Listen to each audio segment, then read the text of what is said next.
Good morning. I'm Harley Schlanger from the LaRouche organization with your daily video update for January 20th, 2026.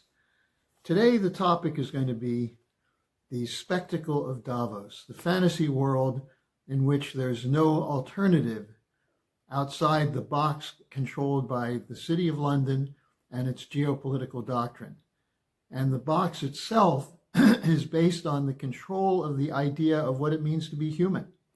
There's no human identity allowed to be presented on either side. And instead, it's a delusional event that takes place in a fantasy world. I was in Switzerland a couple of weeks ago. You have beautiful mountain peaks covered with snow. You have the wealthy going from one high-end luxury store to another.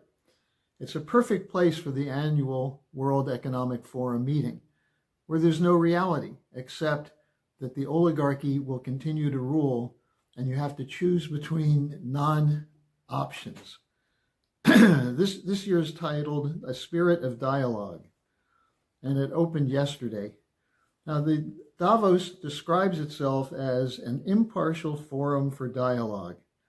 And they say in a moment of rising fragmentation, accelerating complexity, and rapid technological change, there needs to be dialogue.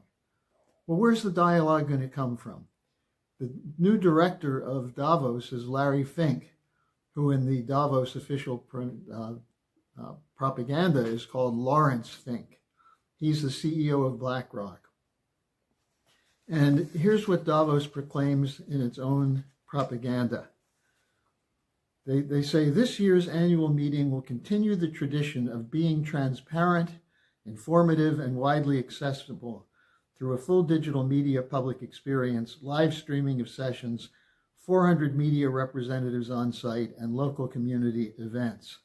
That's what Davos claims it will be. It's actually a theater of geopolitics in which you have no real alternative, because the starting point philosophically, as I'll point out later on in this presentation, is man as a beast. And the only question is the beast contained by force or by making deals in a form of balance of power, as opposed to reaching agreement on the basis of principle? And that's what's lacking in the strategic discussion in the world today. So let's just take a look further at the claims from the Davos printed material. They say it will serve as an impartial platform for exchange of views and ideas. It's not impartial, it's controlled opposition, as you'll see in a moment. They say there will be a wide range of voices to broaden perspectives. Well, within existing constraints. Do you really think that people are going to go there and denounce the control by the British oligarchy through the City of London and through the corporate cartels, the attacks on sovereign nations? There may be words spoken to that effect, but what will be the reality? They go on to say they will connect the dots, address problems, and explore solutions to global challenges. Well, are they going to cancel the debt? Are they going to accept the idea that we need to have global connectivity through high-speed rail, through media and internet sources and so on? Or will it be controlled by the digital mafia, the tech mafia that has taken charge of Silicon Valley and integrated itself into the military-industrial complex? It goes on to say they're going to look to the future, focusing on frontier innovation and foresight that spurs action. Well, let's look at what's going to happen when Donald Trump shows up. The idea is that Trump is going to take on the globalists, turn the World Economic Forum into the World Wrestling Federation. The question that I have for him is, will he do this by going outside of the accepted discussion? Will he acknowledge the breakdown of the global financial system, the breakdown of the economy of virtually every country in the West, and that this is the cause for the confrontations, whether it's Ukraine, whether it's Venezuela, whether it's Southwest Asia? Or will it be an opportunity to proclaim Pax Americana? That is, how is Trump's idea of a rules-based order different from that of Joe Biden. The main difference is Trump's world order doesn't accept transgenderism. Well, fine. But the overall conception of man is still that of a beast seeking pleasure and comfort and seeing everyone else as a potential adversary. That's why it's not real. There are false choices being presented. All the axioms are shaped by British Hobbesian view of man.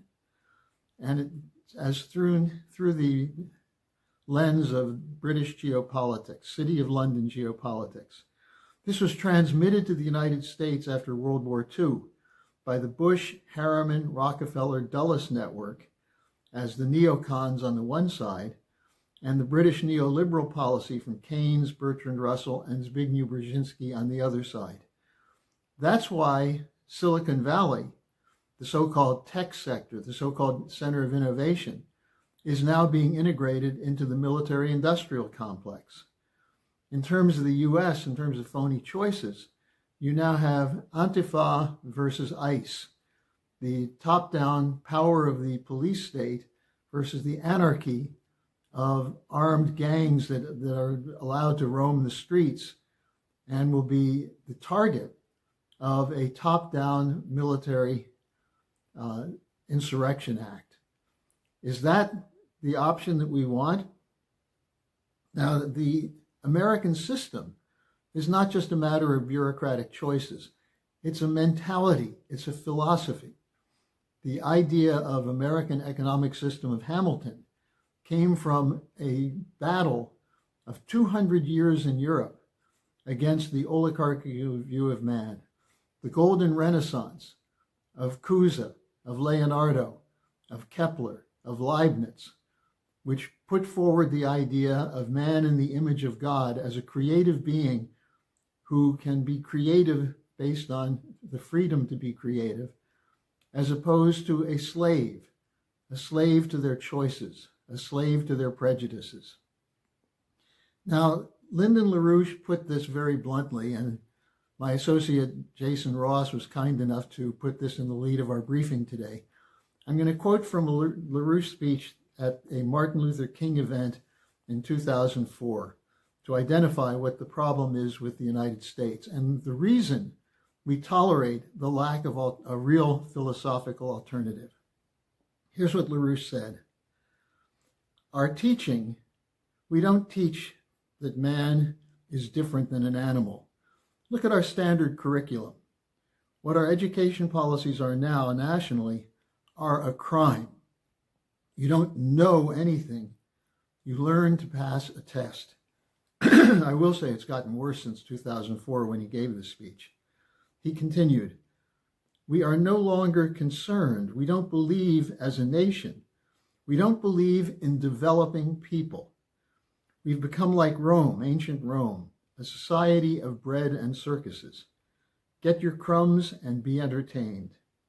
For example, today, do people work? Is their mentality one of working? Do they believe in work? Do they believe that society gives them the opportunity to work? No, it doesn't. It gives them the opportunity to get some money. The mentality of the country is that if you're getting lucky and winning the lottery and winning at the track, that you're getting ahead.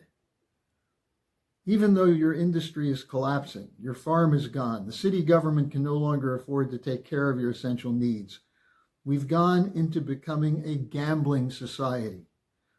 And let me add that by that, he's referring to the financialization practices which were imposed on the United States by the City of London and by American bankers and financial institutions, insurance companies, and corporate cartels, which have adopted the City of London ideal as the model for society.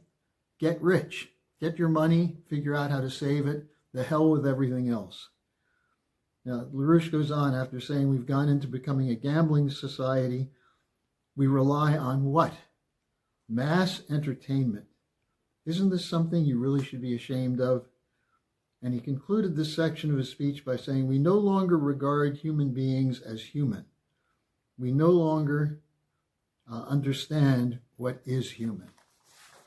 Now, when you hear the choices presented for foreign policy, taking over Greenland so that Russia and China don't get it, taking over Venezuelan oil so Russia and China don't get it, is that really what the American system is about? Grabbing land? That's the British imperial system. The use of threats, the use of tariffs and sanctions to force countries to do what's right. What about diplomacy? What about reaching common interests? That's what the American system was about. That's what John Quincy Adams was about. That's what Ben Franklin was about. So when you look at Davos and you're looking forward to Trump versus the Europeans as though it's a World Wrestling Federation match, you've got to take a step back. What is in the interest of our nation? What's in the interest of the European nations? What's in the interest of the Global South? The leaders of the Global South are now acting as adults by trying to fight to give their people sovereignty over the economic policies that determine the future. Do you have economic sovereignty in the United States? Or are you a debt slave to a credit card or a mortgage? That's the reality. We've lowered our vision of what it means to be free and independent to that of winning the lottery, making a big hit and getting rich and retiring young. The idea of fulfilling work, and that's what LaRouche is talking about when he says, do we work? Fulfilling work where you're doing something that has a universal purpose to make the future better for your children and grandchildren. That's lost today for so many Americans who have given up on trying to change the system because they say it's too powerful. And so we have a president who may be operating from the higher strategic conception, but what does he say when he's talking about it? You do what we say. We don't believe in international law. There is no stinking international law. That's what Stephen Miller, the president's advisor, said. That's what the president himself said. And if that's his true belief, that's a dangerous climb down from what made America great.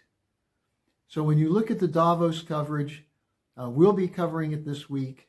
I think it's important to realize that Davos is a fantasy world where it looks as though there's an actual debate, but there's not. It's controlled, the same way the media is controlled. And what's necessary is to break out of that. And the starting point for that is to use the publications and the work we're doing at the LaRouche organization as a starting point for establishing a world of a new paradigm of economic security and of peace.